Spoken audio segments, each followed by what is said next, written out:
Excuse me, sir. Do you mind if I just show you some card tricks? So, a very long time ago, when there was this ancient thing... Bugger off! I'm just in the middle of my apple crumble and custard. Can't you see I'm busy?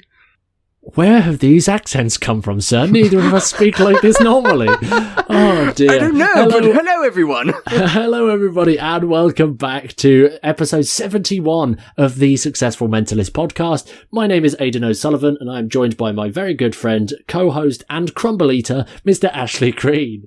Count Ashley Green, I'll have you know. This is absolutely ridiculous. Well, today, there's a question that's on our minds an awful lot, and we're always exploring, experimenting with this, but it's not something that we've really dived deep into in anywhere across the TSM platform, to be honest. We've referenced our thoughts and loose philosophies in previous episodes, but we want to kind of have this conversation here and now, and it's all about approaching groups, because at the end of the day, this is the big thing right now. Everybody's getting back into performing, and everyone's, for the most part, is doing the same thing. Hi, I've been invited to perform by the event booker or insert person here, or hi, I'm the magician, would you mind if I spent some... Everyone's doing it in the same way, which is leading to a lot of different problems. And let's just get stuck straight in. Ashley, how do you approach groups as of the time of this recording? Well, I certainly don't interrupt them during Apple Crumble, and I certainly don't do it with weird accents. Look, I mean, my philosophies are this, and just to take a quick detour a second, so my ideas really kind of solidify. The introduction, I would argue, and I'll ask you in a second, surely is the most important part. They say that we get judged within the first few seconds of approaching someone, like in an interview, or when we meet people for in new situations. They look at how you dress, what you're doing, whether they want to spend time with you, whether they're interested, whether they think you're going to be danger or a friend. So all of this is running through people's minds in the first few seconds. So surely, Mr. Mindset Psychological Guru, Aidan, this is probably one of the most important things that we need to master if we want to do a good close-up set.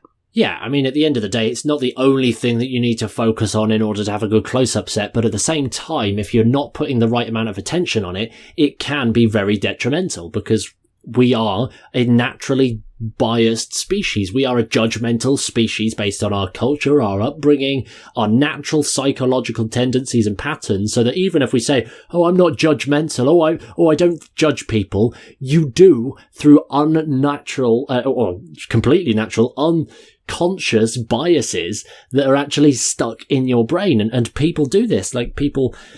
It takes a lot of work to even identify which biases you have, to let alone unwind them. So we have to know that as we're approaching groups and as we're meeting people for the first time, yeah, we got to get this intro right. Otherwise, people will either love us, they'll either put up with us, or they'll just not be interested or shoo us away, partly because they're eating apple crumble. But it's such an important point, and it's probably one of the reasons that the whole magic and mentalism industry obsesses over what's your favourite opener for stage, what's your favourite opener for close-up, because that whole philosophy has been thrown, and as with everything else in the magic and mentalism world, turned into tricks when it's not about the tricks.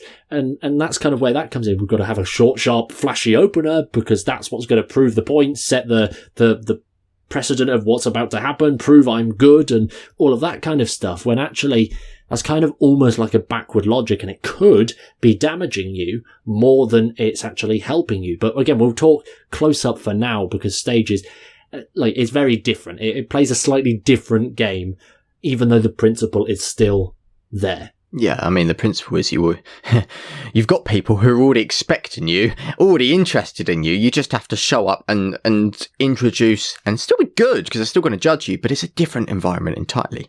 And the fact that there's maybe 100, 1,000, 10,000 eyes on you, instead of about 5 or 7 at a table. But you've outlined something there that I absolutely hate. Companies advertising tricks as the perfect opener, the perfect this, the perfect... It's just marketing to get you buy it so they can line their pockets.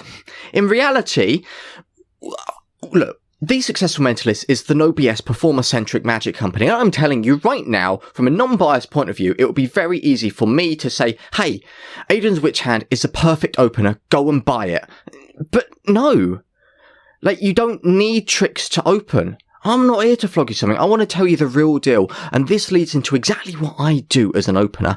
I hate it when people are busy and people try and force themselves on people. I hate it when people do these flashy things and try and force themselves on people. I hate it. Sitting there and having magicians come up to me, asking permission if they can come and entertain, because it's a weird thing that I thought about for years, Aidan.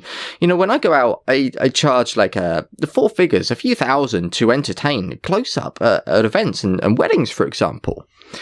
And the person's booking me because they know it's more than just tricks I do. I'm going to leave their guests with a much better feeling, a much better vibe. They're going to be in a more talkative mood, a more uplifted mood, and now they're going to be engaging with different groups. So they want me to go round and entertain every group and bring the different groups together. So it seems weird and jarring in my head that I'm asking each person individually if I go up. It's just my own personal thoughts of what I find weird, and this links into my current kind of opener approach. It's all rolled into one without really any tricks. It does set me up nicely for tricks, however.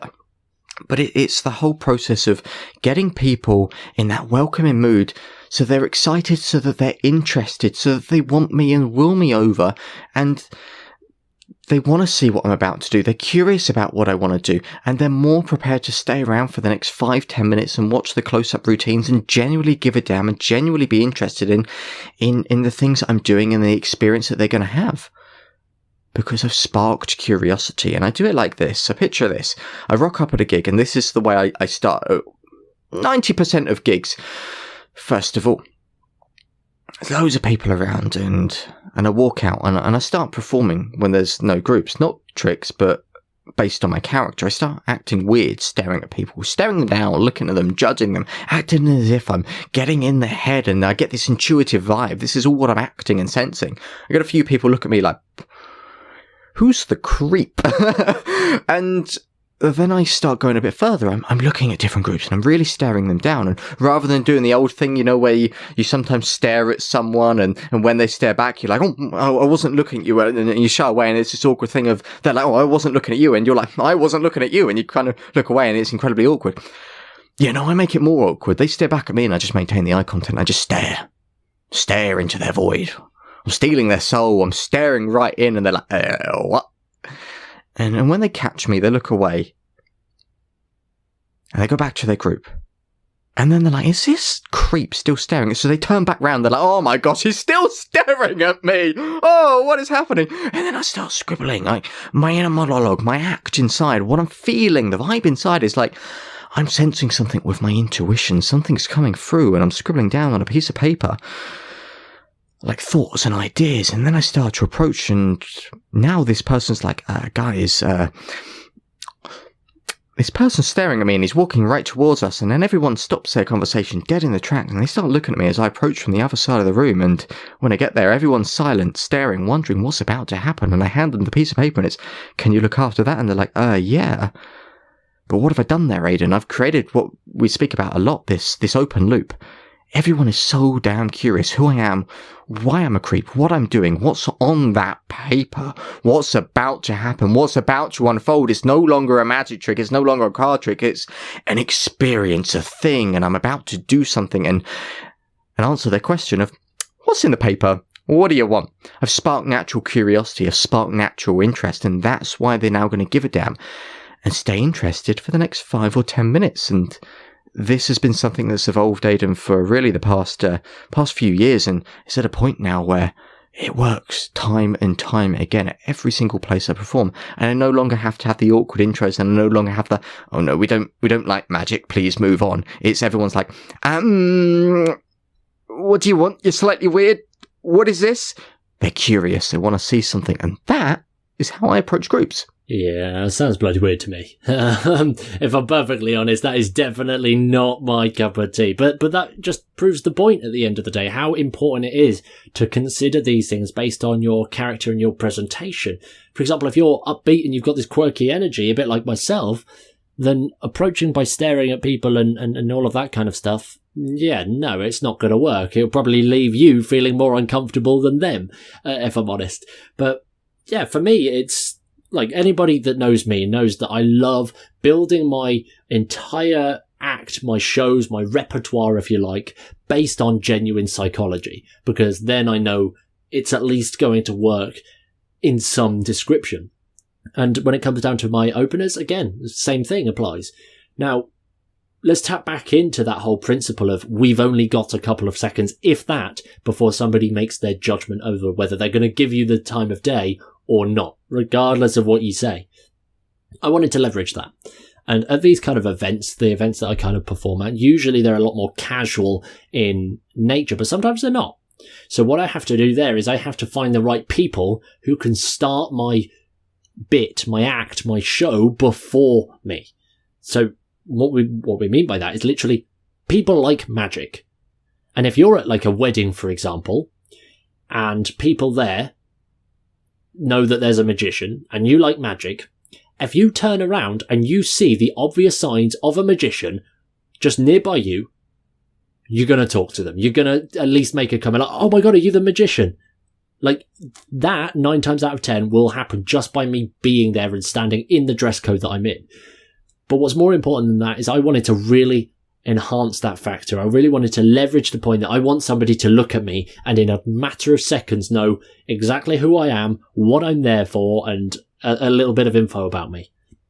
So I was playing with this whole concept of, well, I just walk around with a deck of cards, because at the end of the day, if you see a cards, and I'm doing like shuffles and flourishes and stuff, but I'm not really focused on it. I'm not sitting there just really making sure my flourishes are perfect and all of this kind of stuff. I'm not doing it. I'm literally just walking about with these until somebody spots me or I make eye contact with somebody and they realize that I'm the magician.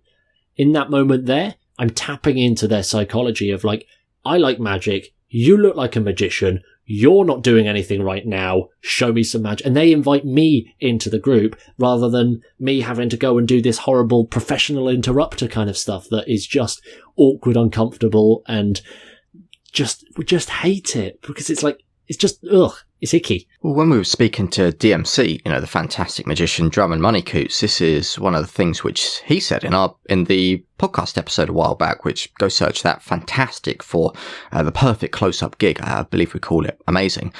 And he said he hates that professional interrupter. He hates interrupting people, especially at high-end events when they've already, they're talking about maybe business chat, they've got a lot of important stuff or private conversations going on.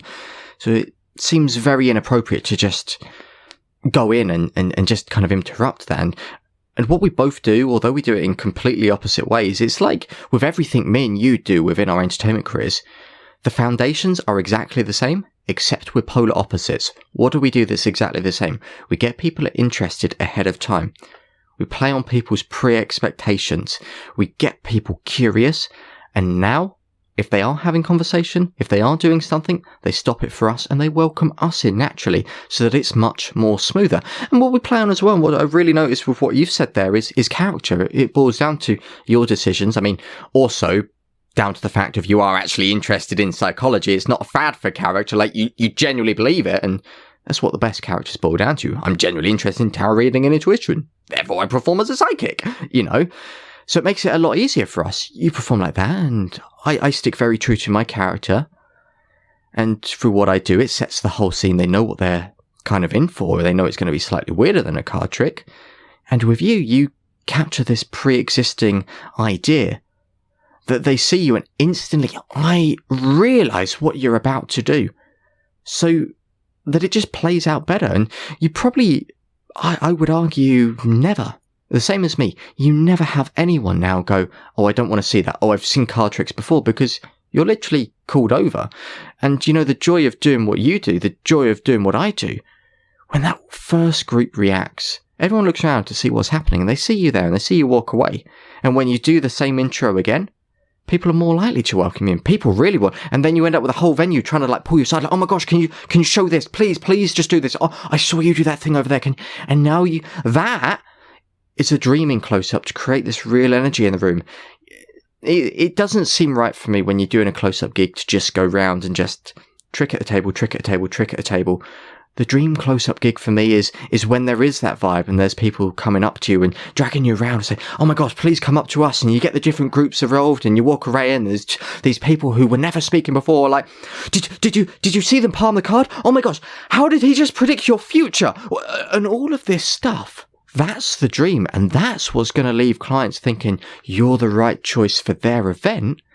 They're more confident to recommend you, and all the guests see how amazing you are and see that you've nailed this, and then if they've got anything coming up, they're naturally going to ask to book you. So the intro here, what we've just discussed, is actually going to lead you to potentially get more gigs on top of this. Well, I think what's also worth mentioning is that both of those intros that we've both shared there are those early portion of the gig intros to get momentum. You see, when we get momentum, there is a very big difference to the way we introduce each other ourselves, not each other. That would be bizarre. We don't perform as a double act. Yeah, I go as a solo act. And ladies and gentlemen, please welcome Aidan. And then they're like, who's Aidan? Now, you see, everyone will have heard of me because they'll be like, yes, where is he? Disappointment. See, with me, that makes sense. They're going to be like, oh, he's summoned a spirit. It's Aidan the spirit. Oh my gosh, he's here. Oh, no. It would work with me, but with you, they're going to be like, the weird psychology guy's off his nut. yeah, what's he taking? No, but the point is, like, these are momentum builders right now. These are for me, I go out with the card tricks to get momentum, get that whole vibe going, get me, more importantly, dropping into the whole flow state, if you want to put it in that sense. I drop myself into this high energy engagement performance mode. I get that switched on just by leveraging some other people's preconceptions. Because, sure, as you said there, Ashley, after a while, you get some great reactions, get some shouting or some whatever the case may be. It becomes very quickly known across the entire event that there's a magician. It happens quite quick. It will probably happen a couple of tables in before most of the room actually realizes or knows that there's a performer, and it's probably you. Like, they know that. So that's kind of why the other thing and I'm thinking here for people that either don't do card tricks or don't want to stare at people, like, how else can this apply? Like, whatever you do, subvert some expectations and build a bit of momentum. Get into people's groups. If you're uncomfortable having to interrupt people and say who you are, what you do, how you do it, find a way of either ditching all three of those questions, like Ashley has, by just going straight to the meat of it, or for me in this case, preconceive all of those questions and answer them, because somebody takes a look at you, you're holding cards or shuffling cards and stuff. They know who you are, the magician. They know what you do, magic, obviously, and how you do it, cards. Presumably card tricks, even if it's tarot cards or anything like that. It just bypasses those initial three questions straight away. But then you build the momentum. And this is the other point I really wanted to bring up. For me, I always like to operate when I'm actually running at gigs. So not just approaching, but when I'm running at gigs, is that I like to go full intense for a good period of time and then take a significant break where I step out and don't perform. And I don't mean step away from the gig or go for a walk or anything like that. I'm not like that. But what I do is instead I'll jump in straight away, perform for a few groups whilst that little mini bit of momentum is there. And then after I perform for those, if I don't have another group immediately waiting for me or they're calling me over, I'll go over to like the bar or something and I'll grab a glass of water and I'll take a drink of water. And use that opportunity there to reconnect and speak with the event organisers or the team, the venue staff, or anybody there. Because chances are, and this happens to me an awful lot, they ask the staff or they ask the people actually running the event or the event booker, whereabouts is the magician? And now what are we doing? We are literally getting pointed to the tables that want to see you. So as soon as you walk over, they've asked for you rather than you having to force your way to them. It's a really nice, interesting dynamic. And again, you've got to really pay attention to that, because for me, I actually found out that there were people that wanted to see me early doors in the evening, but because of other situations, they didn't see me until right at the end of the evening. So they were actually a little bit impatient when it came down to the magic. You'd think that they'd be more excited, but no, they was a little bit cheesed off that they wanted to see you right at the start.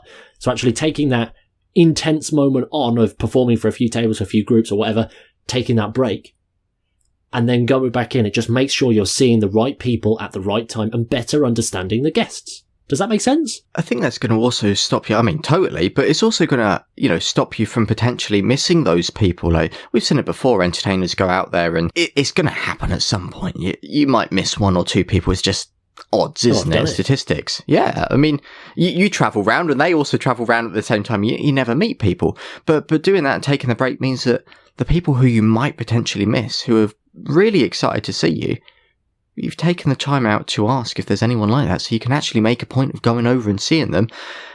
And you know you're going to be welcomed warmly because they want you. You know they're going to be a fantastic group. You know you're going to enjoy performing at them.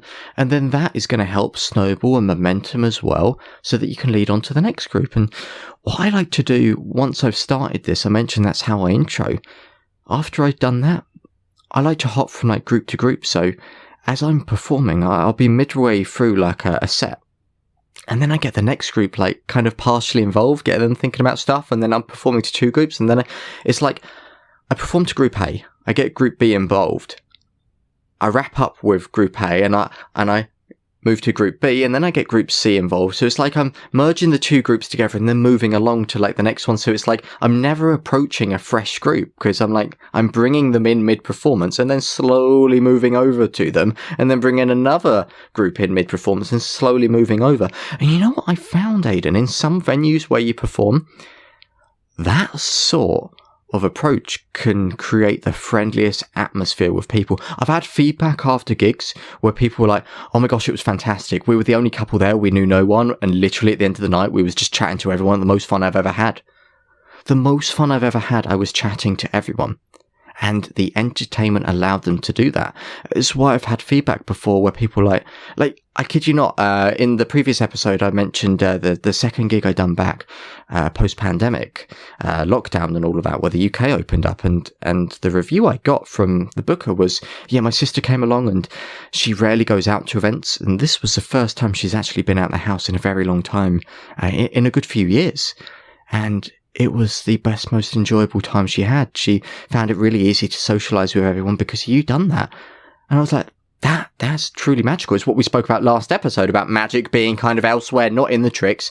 And when you can start to nail your approach and start to maybe get other people involved, and especially this approach of what I've done in the past, it really creates a nice dynamic for the rest of the gig.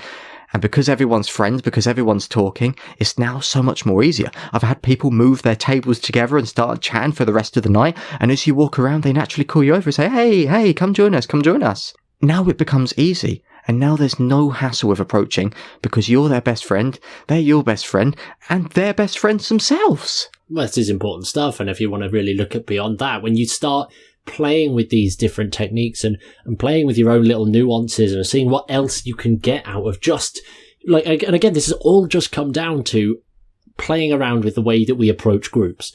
And what we've got there is we've got the easiest set of gigs ever. We've got no more awkward interruptions because everyone is intentional or not created by us. We're pulled into it. And it's like, it's really simple there. And then from that, what you can actually do is go even more beyond that. If you find a pattern that particularly works, you can productize that. That then becomes like, you can take that and put that as an angle in your marketing.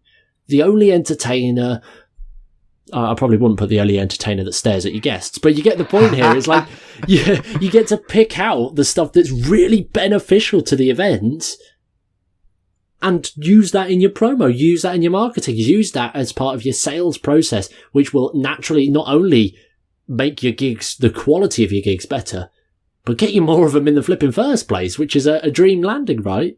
Keep your mouth shut, because that's exactly what I do on my private client calls, and they go, oh yeah, that's entirely right. Oh, I get the fact that you're the most expensive magician in Kent now, and I'm like, yeah, because I do this. Thanks, Aidan. Now everyone's going to do it, and now my fee's going to dwindle. Ah, brilliant. That's right, everybody. We are all now the Crumble Magician, and our fees are the most expensive in Kent. So, but that's it. That's the point. Like, when you start playing with your own little nuances when it comes down to these approaching groups, there's so many doors that unlock for you. And again, like, you might be a really great interrupter. You might be a fantastic professional interrupter, by which means don't scrap that. Like, if that really works for you and your character and you're just good at it, because bear in mind you are talking to two socially inept people right now, or you're listening to us, unless you're talking back, in which case perhaps you're also socially inept. Who knows? Depends where you are. But at this point, you're listening to us and we're just sharing, like, here's a problem that we faced. We suck and really feel uncomfortable opening and approaching groups. So we found our own solutions around that, and we encourage you guys to actually do the same. Find out areas in not just like your close-up sets, for example, but overall in your life, your business, your performance career. Where don't you feel ultimately comfortable? And find a way, like, distill it down to the absolute essence. What is the thing that you're not very comfortable with and you find awkward or troubling? And find a way around it. And there is always a way around the things that you don't want to do. Like, I didn't want to have to constantly interrupt conversations. Now I don't have to. Same with Ashley. He didn't want to interrupt conversations, so he forced his way in. There you go. I did it. There you go. Easy. Simple as that. So, Ashley, here's the big question right now. If somebody doesn't do card tricks and they can't use preconceived stuff like I do, or they don't want to stare at people like you do, or they just don't have a gig that's allowing them to introduce people to each other. For example, I could highly see that some high-end corporate events, for example, you don't get bounced around like a little ping pong ball with these kind of events. And it's constantly, you have to force your way in through everything. How would somebody go? And again, this is just generic spitball idea conversation here. How would somebody go about introducing themselves? Like, okay, you've approached your group, you're in. How should we introduce ourselves to these people in a way that's not, hello, I do card tricks? Yeah, no, this is exactly how I introduce myself, and it's pretty much the same. Like, once I'm there, and this is the same for any of the black tie events, when you've got like the big, and this is like, the awkward round tables where sometimes people crook into their neck, those horrible tables to perform at if you've done them close up, where wherever you stand, there's always someone that's kind of facing away from you because that's just the way their chair is, and it sucks. I hate them. They've got gargantuan tables, right? They're like, I don't even know how they get them in the doors these days. Like, they have to, like, can they put it on their side and roll it in at a diagonal? Oh, who knows? Tell you what, I've done gigs in the past when there was loud music, and this is why I make a point of speaking to the event bookers now. And I remember I used to lean across saying, Jill, yeah, I'm putting the coin in Alan's hand. And then she was like, what? What's he doing? Is this a trick? Is he stealing? Alan, he's stolen your money. Honestly, I hate the tables. That's another point which I'm sure we'll cover at some point. How to make sure your events run smoothly so you don't have Jill shouting at you. But yeah, once I'm in, I don't say, hi, I'm Ashley, I'm the magician. I don't say, hi, I'm Ashley, the psychic entertainer. I'm there and it's like, hey, how you guys doing? I'm myself. I show interest in them. And it links back into the episode 69. Hey! It links back into anyone who listened to that one will know because it's in the title. It's also tattooed on my finger if anyone's curious. But that's another point, by the by. Me and Aidan, by we, are actually interested in people. We're not fake. We like people. We're interested in people. And when I introduce groups, I genuinely am interested in them. I'm like, hey, how you guys doing? Hey, what's your name? Andy, yeah, nice to meet you. I'm Ashley. And I'm having fun. You can see how my energy level's up. I've already said I'm Ashley, and now they're like, oh, he's a nice guy. What's he doing? They feel like it's going to be some entertainment. Because I'm bubbly, because I'm upmarket, it feels like entertainment because they're already entertained. If I've started with the creepy stare and the holding on to that, I literally go in and it's like, think of that. Oh, by the way, I'm Ashley and I'm a mind reader. I go into it that way because I've already captivated their attention. But if I naturally go in and that's not my intro with the handing out the scribble and the cardboard and the staring, I'm asking about them. I'm curious about them. I'm having a joke. I'm asking what they do as a job. I'm having a little joke about maybe what they do as a job. The best comedians do that. I take it into my sets because I love it with comedians. I do that. They're naturally going to ask me. They do, what do you do as a job? Oh, I just waffle and talk. It gets a joke. and then I ruin the joke by saying, no, I'm a mind reader. And then a pause and everyone's like, what? Is that a joke? And I was like, no, that's not a joke. I'm going to show you guys something. But now it's upbeat and it's funny. I've taken the time to be interesting, first of all, rather than show them a card trick. Does that make sense? Like, I'm interested in them. I've expressed interest. I know about them. I know their names now. And now they're going to be more interested in me.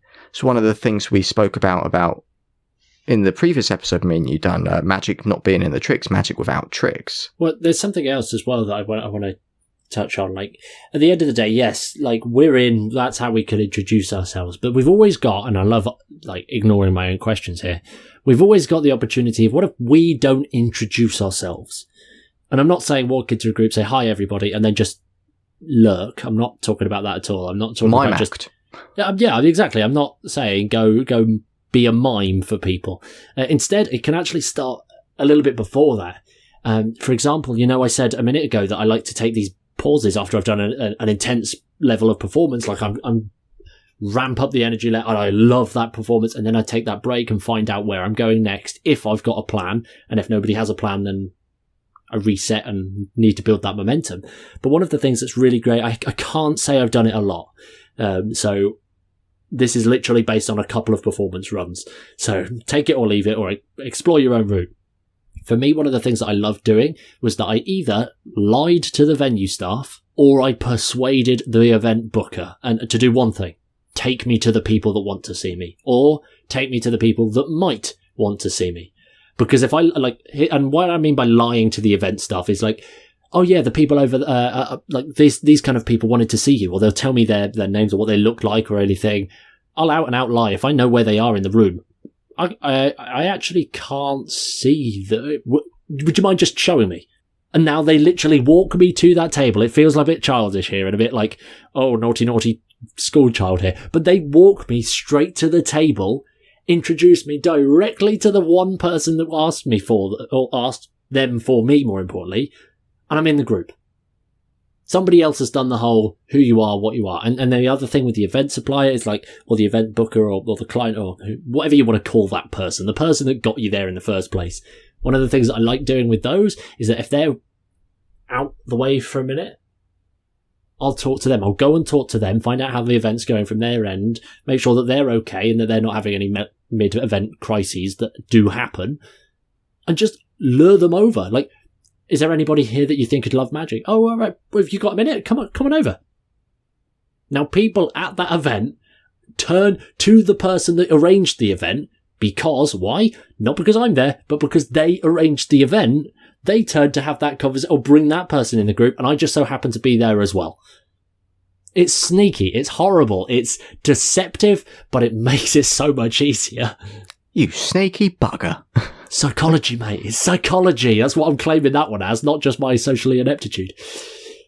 But look, this is easy stuff, and I really hope you guys listening now, I really hope you're listening, can take Please this and know. I hope you're listening full stop, to be honest. Keep coming back. We love you, your eardrums. They're fantastic. We get so many listens on this, but really it's just the one bot with us on autoplay. Maybe it's my phone, it's broken, it's just on autoplay. We think, yeah, we got 22,000 downloads. No, it's just my phone just playing in a loop. Constant loop, that's all it is. No one's listening. But I really hope this provokes thoughts and shows different ways, different ideas in which you can approach groups and do it so it's not awkward, do it so it's easier for you, and do it so you can maximize the effect and impact you have at the gigs. And you no longer have to feel like that weird person going, oh, I've got to interrupt conversation. It was one of DFC's big problems. That's why he sits at a table so he doesn't do it. You take these approaches, easy. The easiest thing in the world. And that's a big thing that we are advocates of. 80-20ing everything. We've 80-20'd the approach aid. And we just made it easy, made it simple. Cut out all the waffle, the stuff you don't need, got straight to the core. We just need to do this. That's it. Productivity hacking your approach. Well, this is it. We looked at what is essential right now. What is essential? That we make a good introduction and we don't fluff it up. So how do we do that? We look at the one thing that is the most important in that moment and use that. Like, this is all interesting stuff. And ultimately this conversation can be continued. And in fact, we will continue this conversation. If you're listening to this right now, we would love you to come and actually share your thoughts with us. And there's a few different ways that you can actually do that. Step number 1 is to actually leave a little review of this episode on your favorite podcast player. Like, by all means, whack I think most of them do a star reviews and a little testimonial thingy of like, oh, I love this podcast. Be specific. Why not talk about this specific episode? Share your biggest insight, what you thought of our thoughts. We'd love to actually hear it there. And again, that helps more people that see this show actually listen to it in the first place. Because if I were you, I wouldn't go buying random crap off of eBay without looking at the reviews. So, not saying that we're random crap on eBay, but the point is still there. I've been there. I've had some weird stuff arrive, mate. Oh my gosh, what's come through the post? My postman hates me, I tell you that. You get blooming Fox's sheep and custard. Fox's sheep and custard? That's definitely not what I thought. Like, my brain didn't equal what my mouth was going to say there. That was bizarre. Anyway, Wow.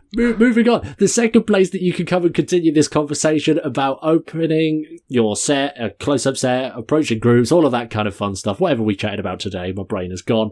Come over into the TSM network. You can head over and join us at thesuccessfulmentalist.com/community. And if you're already a member of our community, make sure that you've downloaded the mobile app. All of the details about that, they're actually in the network, so log into the network and you'll be able to find the details in there. But come and have that conversation. We're going to share a question on the day this episode actually launches. Come and share your thoughts. Simple as that. Come and, what do you do to approach groups? Do you do anything we do? Do we do anything that you do, more importantly? Who knows? Who knows? And to keep the continuity, if you had Big Mole Michael at the table, how would you entertain him? For anyone that listened a few episodes back. See, I told you, we wouldn't forget. Hey, it sticks, it's a good way. With that said, we will see you guys soon. Honestly, hop over, have a chat with us, leave those reviews, and we will see you in the network. My name's been Ashley Green. That over there has been Aidan O'Sullivan. And we will wish you a very good day. Take care, ta-ta! Goodbye! Bye!